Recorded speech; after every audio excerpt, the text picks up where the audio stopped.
What happens when a royal guest turns a friendly morning interview into a complete disaster? In just 32 seconds, one comment would ignite a firestorm that would shock everyone watching live television. Good Morning America's studio was buzzing with energy that morning. The lights were bright, the cameras were rolling, and Lara Spencer sat across from Prince Harry, ready for what should have been a simple, pleasant conversation. The audience was excited. This was supposed to be easy. A few questions about charity work, maybe some lighthearted banter, and everyone goes home happy.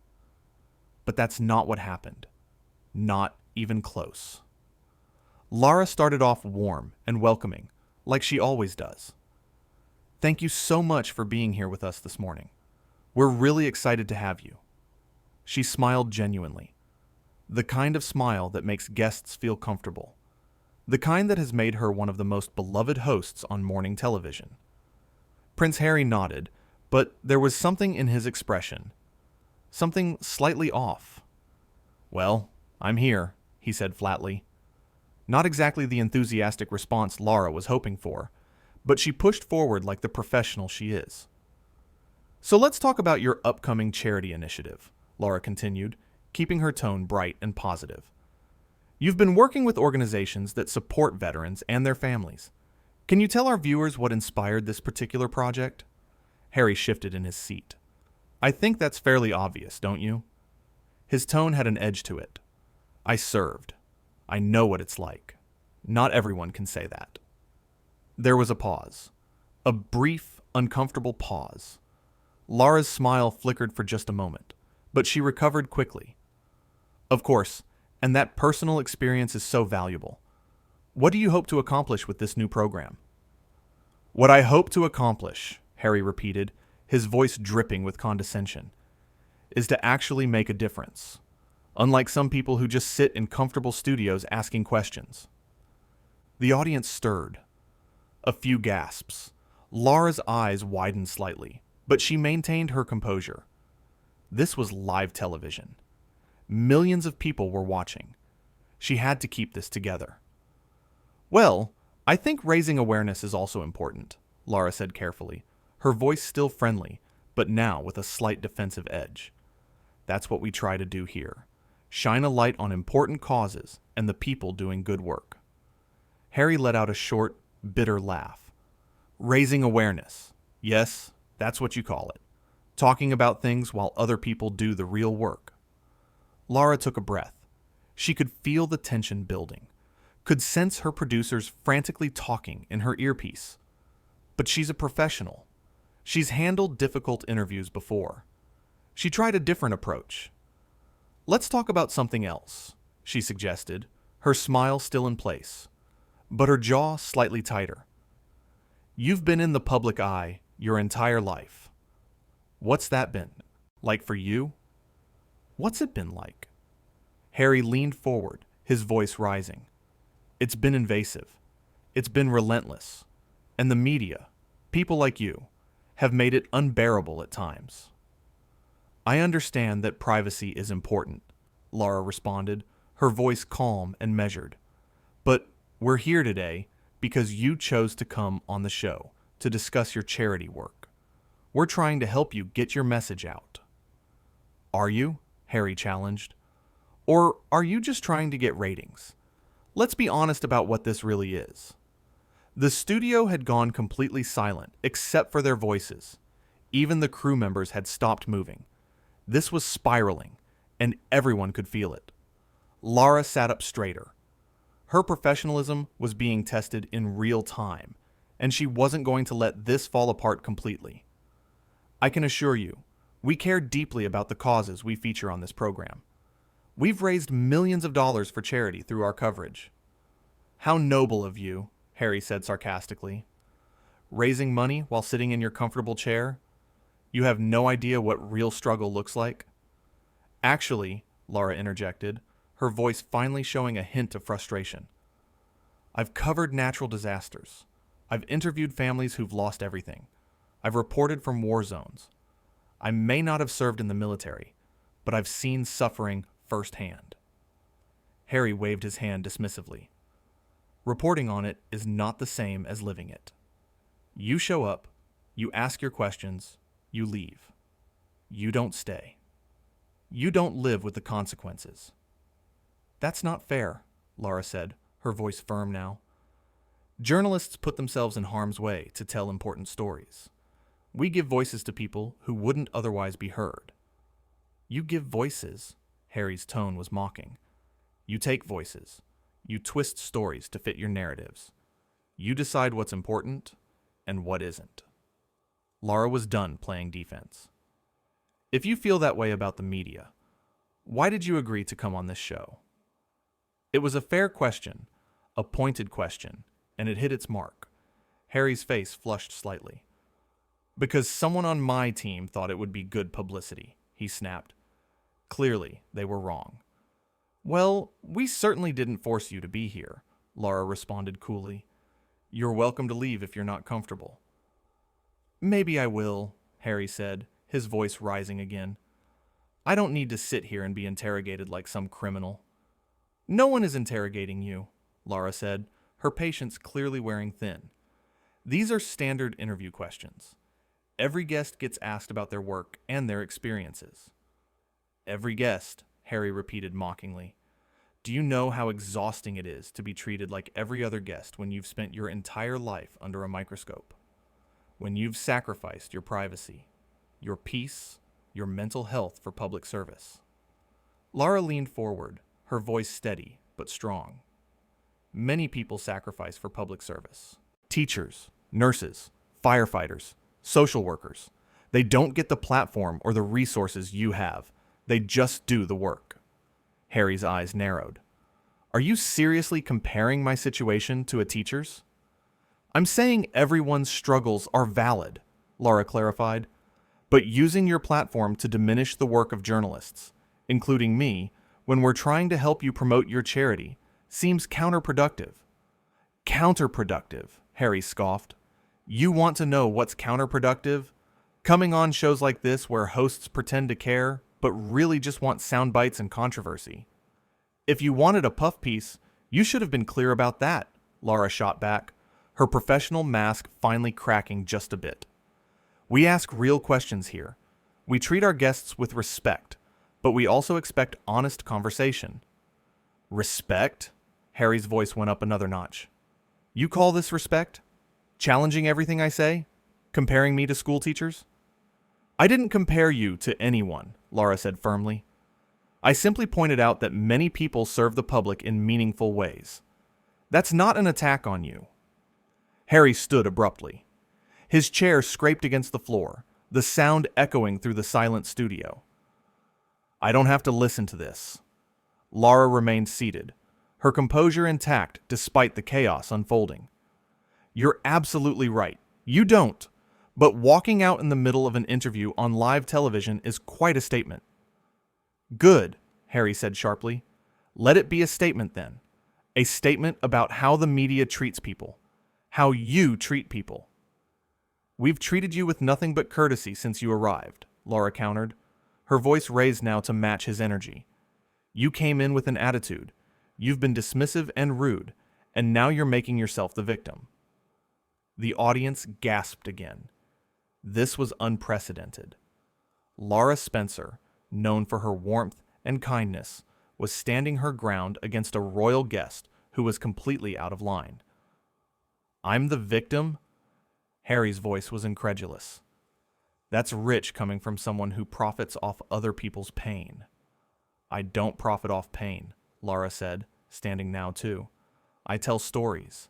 I give people information. I shine lights in dark places. That's what journalism is supposed to do. You're delusional, Harry spat. The words hung in the air like poison. Lara's face went pale, then flushed. Her hands trembled slightly, but her voice remained steady. I think you need to leave, she said quietly but firmly. Oh, now you want me to leave? Harry laughed bitterly. Make up your mind. I'm asking you to leave, Lara repeated, louder this time. This interview is over. Harry looked around the studio, seeming to suddenly remember that cameras were rolling, that millions of people were watching this meltdown happen in real time. But instead of backing down, instead of apologizing, he doubled down. "Fine," he said. "I'll leave your pathetic little show. But everyone watching should know what a joke this is. What a joke you are." The studio erupted. Producers rushed onto the set. Security personnel appeared from the wings. The audience was buzzing with shocked whispers and gasps. Lara stood there, maintaining her dignity, even as chaos swirled around her. "We're going to take a break," she said to the camera, her voice shaking slightly, but still professional. "We'll be right back." But Harry wasn't done. Even as producers tried to guide him off set, he continued. "You're all sheep," he shouted at the audience. "Sitting here eating this up. Don't you see what they're doing? They're manipulating you." "Sir, you need to leave now," a security guard said firmly, taking Harry by the arm. Harry jerked his arm away. "Don't touch me. Do you know who I am?" "Yes, sir, we know," the guard responded calmly.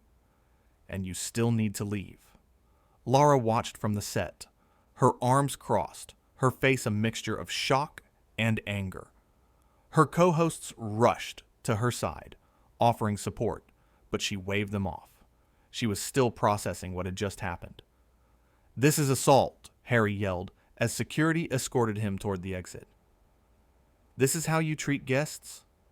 This is America's morning show?"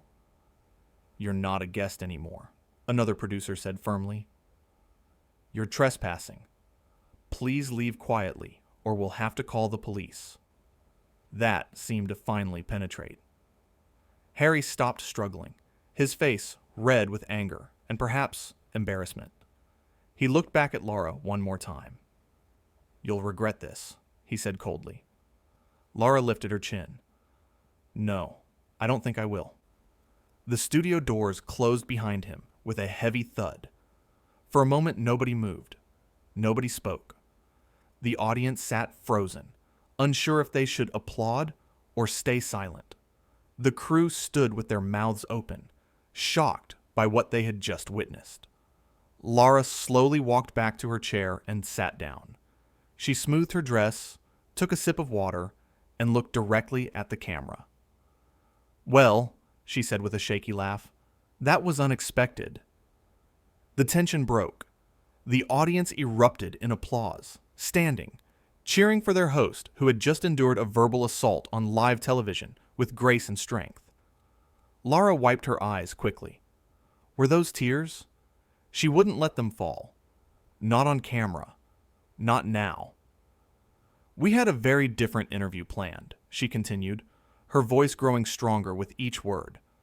"We wanted to talk about important charity work, about making a difference, about using privilege and platform for good." She paused, collecting her thoughts. Sometimes interviews don't go as planned. Sometimes people reveal more about themselves than they intended. And sometimes you have to stand up for yourself and your colleagues and your profession, even when it's uncomfortable. The applause grew louder. Her co-hosts stood beside her now, hands on her shoulders in solidarity. "Journalism matters," Lara said firmly. "Asking questions matters. Holding people accountable, even royalty, matters. And treating people with respect, whether they're famous or not, matters most of all." Another wave of applause washed over the studio. "We're going to take a real break now," Lara said, managing a genuine smile. "And when we come back, we're going to talk to people who are actually making a difference in their communities without drama or ego. People who understand that service means putting others first." The camera held on her face for a moment longer, capturing the strength and dignity of a woman who had just been attacked on live television and had handled it with remarkable grace. As they cut to commercial, Lara finally let out the breath she'd been holding. Her hands were shaking. Her heart was pounding. But she had done it. She had stood her ground. She had refused to be bullied or belittled. Her executive producer rushed over. "Are you okay? That was insane. I've never seen anything like that in 30 years of television." Lara nodded slowly. "I'm okay. I think I'm okay. You were incredible, another producer chimed in. The way you handled that. The way you didn't back down. That's going to be talked about for years. Lara wasn't thinking about years from now, though. She was thinking about the next segment, about getting through the rest of the show, about proving that one entitled guest couldn't derail an entire program. Let's focus on the next interview, she said, standing up and straightening her jacket. Who do we have coming up? Her team exchanged glances of admiration and concern.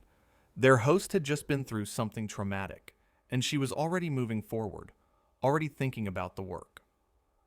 We have a teacher from Brooklyn who started a program feeding hungry students, someone said. Lara smiled, a real smile this time. Perfect. Let's talk to someone who actually understands what service means. The commercial break ended. The cameras came back on, and Lara Spencer did what she does best. She asked thoughtful questions. She listened genuinely. She highlighted important work being done by everyday heroes. The teacher was articulate and humble, describing how she had noticed students coming to school hungry and had started a weekend food program with her own money before community donations allowed it to grow. She spoke about the kids with such love and dedication that several audience members were in tears. This is what making a difference looks like, Lara said, gesturing to her guest. Not grand statements or accusations, but daily action, showing up, doing the work. The contrast to the earlier interview was stark and intentional. Lara was making a point, and everyone understood it. As the show wrapped up, Lara addressed the camera one final time. Thank you for sticking with us through an unusual morning, she said. We always aim to bring you meaningful conversations and important stories. Sometimes those conversations reveal uncomfortable truths about people. But that's okay. That's what real journalism looks like. Asking questions, seeking truth, and yes, sometimes conflict happens when egos get in the way of substance. She paused, her eyes serious. We'll continue doing what we do, bringing you stories that matter, conversations that inform, and people who inspire. That's our job, and we're proud to do it. The show's theme music played. The credits rolled, and Lara Spencer sat back in her chair, finally allowing herself to feel the weight of what had just happened. Her phone was already exploding with messages. Social media was on fire. News outlets were scrambling to cover the dramatic confrontation. But in that moment, Lara just felt tired. Tired of entitled people who thought their status put them above respect and courtesy. Tired of being treated as less than because she asked questions for a living. Tired of having to defend journalism as a noble profession when it should be self-evident. But she also felt something else. Pride. She had handled an impossible situation with grace. She had stood up for herself and her profession. She had shown millions of viewers that you don't have to accept being treated poorly, no matter who's doing the treating. An assistant brought her a cup of coffee. That was intense, the young woman said. But you were amazing. Thank you, Lara replied softly. I just did what anyone should do when someone disrespects them. I set a boundary. Not everyone would have stayed that calm, the assistant observed. Lara sipped her coffee, the warmth spreading through her. Years of live television will teach you that. But honestly, I was furious. I still am. But anger doesn't help anyone. Clarity does. Standing firm does. Her phone buzzed again. Another message. Another news alert. The story was everywhere now, spreading like wildfire across every platform and outlet. But Lara wasn't thinking about the headlines, or the hot takes, or the think pieces that would inevitably follow. She was thinking about the teacher from Brooklyn, about the kids getting fed, about the real stories that deserved attention. Come on, she said to her team. Let's prep for tomorrow. We've got more important work to do. And that was Lara Spencer, professional to the core, focused on what mattered, refusing to let one bad guest derail the mission. Because at the end of the day, that's what happened. A guest came on thinking his status would protect him from basic expectations of decency. He thought he could insult and demean without consequence. He thought wrong. What he found instead was a host who valued her work, her team, and her audience too much to tolerate disrespect. A host who understood that real service isn't about grand gestures or royal titles, but about showing up every day and doing meaningful work with humility and grace. The interview that was supposed to be about charity became a lesson in character, and the whole world watched as entitlement crashed against professionalism and lost.